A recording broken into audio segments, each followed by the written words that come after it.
Okay, guys, I'm gonna do a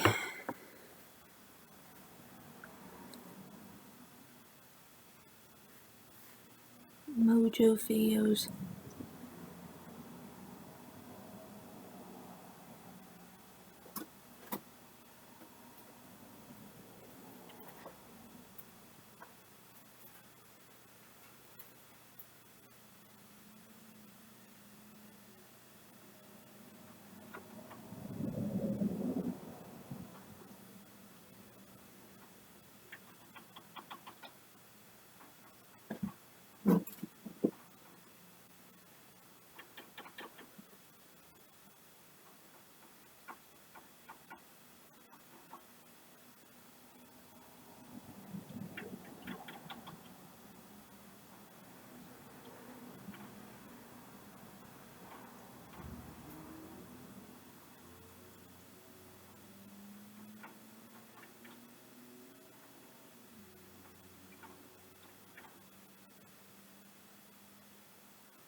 Okay, let's do top 20 worst movies all time.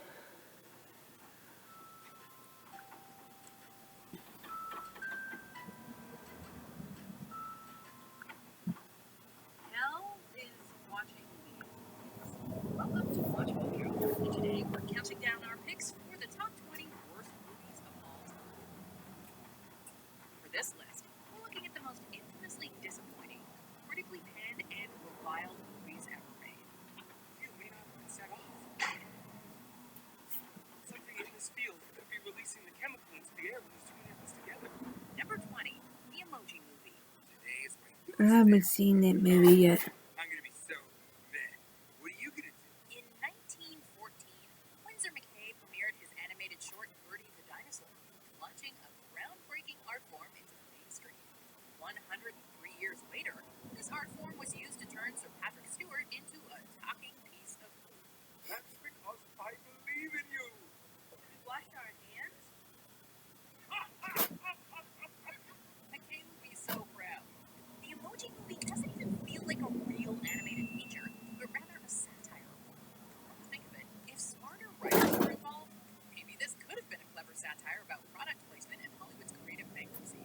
This feels very odd. Hands down. Since this is a movie about a society that inhabits a device, however, it's nothing more than a commercial film. As Rotten Tomatoes will tell you, the whole movie can be summed up with a general commercial sign emoji. Aim higher, Steven. Number 19, Fantastic Four.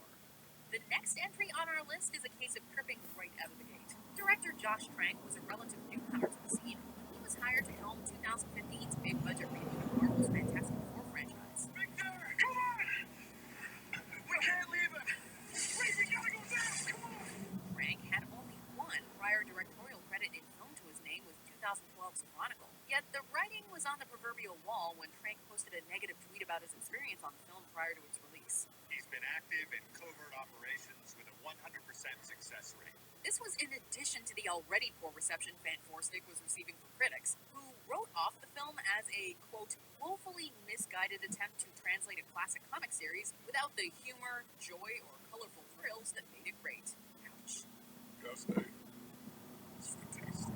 Number 18, Movie 43. Hi, Mrs. Miller. Pretty girl. She is. Filmed by Peter Farrelly, who'd ironically go on to direct a Best Picture winner only 5 years later, Movie 43 was supposed to be Kentucky Fried Movie meets Funny or Die. Instead, he got the Citizen Kane of awful, as Richard Roker put it. Comprised of several sketches, this anthology comedy enlisted a cornucopia of gifted actors and filmmakers.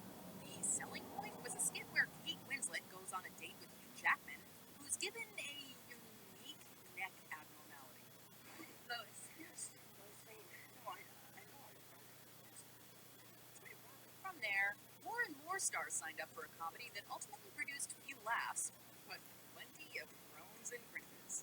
We dare you to find a movie released in the 2010s that flushed more talent down the toilet. A certain percentage of our younger demographic are sticking there. You know what? you know. Number 17, Bucky Larson, Born to be a Star. star.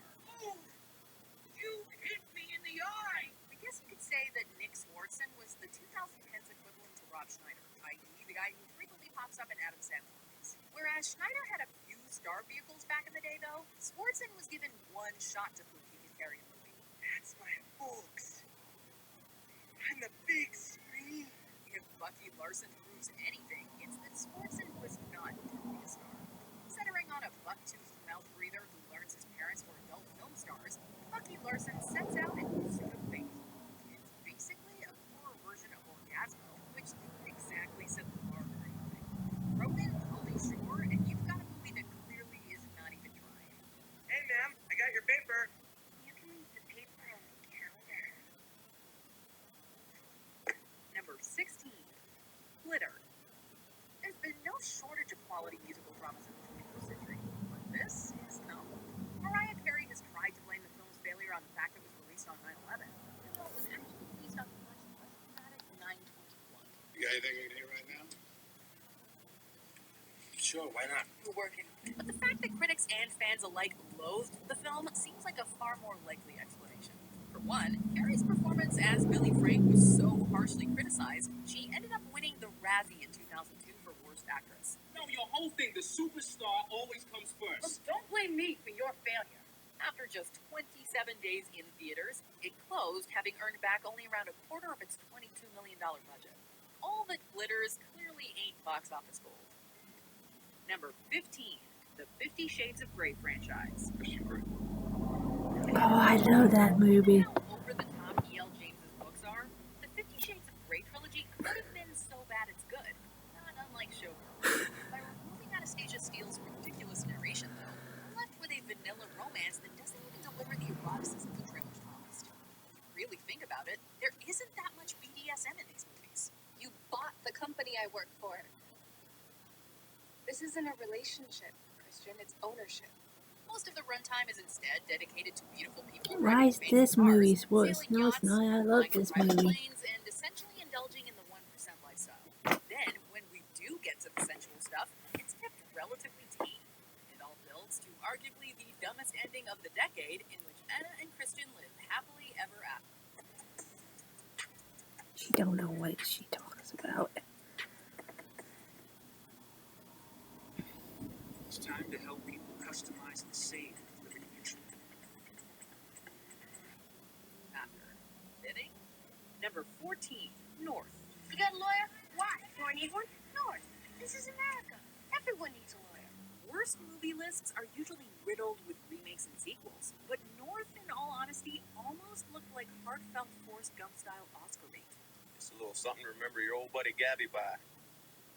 Hope it brings you good luck. Since it was directed by the brilliant Rob Reiner and featured an incredible Weaver. cast, the world I was love shocked Weaver. when they finally laid eyes on this snooze fest. No wonder we stopped for lunch 49 times. Elijah Wood stars as North, a child genius who goes searching for more suitable parents than the ones he has as he travels around the world. Dealt the hand, you stuck with it. It's not like baseball, but if you don't like the deal you have with one team, you can become a free agent and try to get a better deal with another team. Even with a $40 million budget, it was impossible to sit through such boring, forced humor, with each scene seemingly rushed and incomplete. Where the hell are my parents? Lord, did you say the word hell? I'm someone really broad to you. You can certainly see why one particular critic, quote, hated this movie. I hated this movie. Hated this movie. Hated it. Hated every simpery, stupid, vacant, audience-insulting moment of it. Number 13, Alone in the Dark. What the hell's going on here? Especially known for his video game adaptations, Loverboll has built a reputation for directing some of the worst movies of all time, with most of his productions becoming critical and box office disasters. He also doesn't care what you think. Although House of the Dead deserves a special mention, it's his other video game adaptation that's our choice. In Alone in the Dark, Christian Slater uses his special powers to chase after these demonic creatures that used to be worshipped by an extinct civilization. And it is epically bad. I disrupted electricity after my flashlights. Number 12, Gotti. This life ends one of two ways. Dead or in jail. I did both. Congratulations, John Travolta. You've make your silliest movie since Battlefield Earth. Are you not aware that I graduated top of my class? The script for this crime biopic reads like it was written by an AI bot that gathered all of its data from Italian-American stereotypes and gangster cliches. You got us into this mess. Please, get the fuck out of here, Ange. Go on. Gotti hits all the familiar mob movie beats, but it's completely deprived of any humanity. When all's said and done, what do we really learn about John Gotti by watching this movie? Well, he was a mob boss, he had a family, he swore a lot. That's about it. There's no real insight into what made Gotti such a fascinating That's what Italian people does. The movie itself is the soundtrack, which includes the musical stylings of Pitbull and the theme from Shaft. 35 years in the same house with his wife. I mean, that ain't right. That ain't right. Number 11, Jaws: The Revenge. Come on, you overgrown goldfish. Come to Uncle Jake. In a world with sharknadoes and mutant piranhas, this movie is somehow the most laughable underwater monster movie ever. Get up mediocrity with fatness. You'd all be whales. Shooting the franchise dead in the water, this fourth Jaws film asks the question that was on everyone's mind. What if sharks can hold grudges and somehow stalk a family to another country? Shark that killed Martin and Sean is following the family. Hey, he's not talking about our shark, eh? Oh wait, that wasn't on anyone's mind? Well, it's a movie anyway. Yeah, this one it says 21 minutes, so I'm gonna have to stop like 15 minutes. Original Jaws, and it swims from New York to the Bahamas, looking mechanical as hell the whole way. And to think, Michael Caine missed out on accepting his Oscar for Hannah and her sisters to shoot this disaster. First time's the best for everything. After that, you know too much and nothing's ever quite the same. Number 10, The Last Airbender. Is it okay if you tell me your name? The monks named me Ang. The Last Airbender lived up to its title, but not in the way director M. Night Shyamalan intended. Shyamalan built up this film as if it was going to kick off Hollywood's next epic trilogy.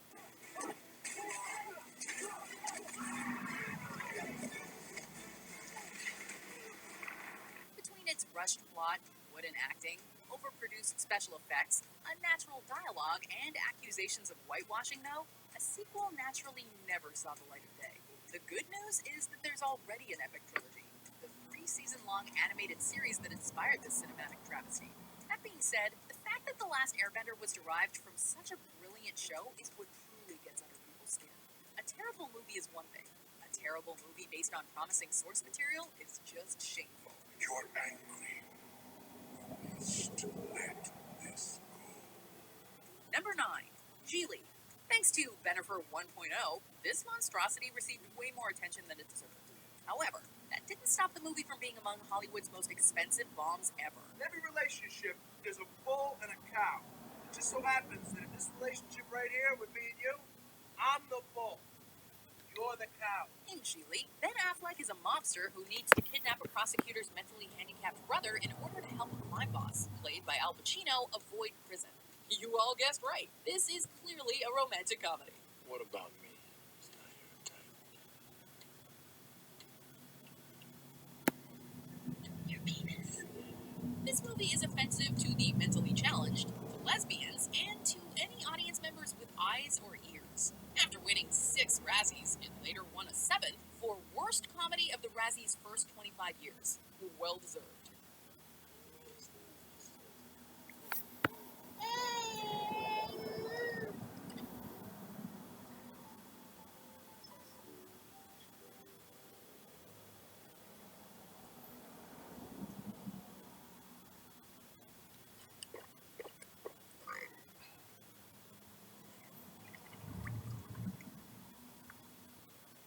Number 8, Mortal Kombat Annihilation. You're alive. Too bad you will die. Not that the original film was a classic or anything, but it was at least guilty pleasure fun. Bonus. Oh, I remember watching this movie when I was a kid. Video terribleness in the sequel that people were confused when they went to the movie theater. Mr. Ed is mine. I'll take my mother. Leftovers are fine with me. Denounced by Mortal Kombat co-creator Ed Boon, the video game adaptation was one of the worst reviewed films of all time. The fate of the universe will be decided as it should be. Mortal Kombat. occasion portraying Lord Raiden, among other blatant cases of white. Okay, guys, I'm gonna stop right here. So I will see you. My dear one.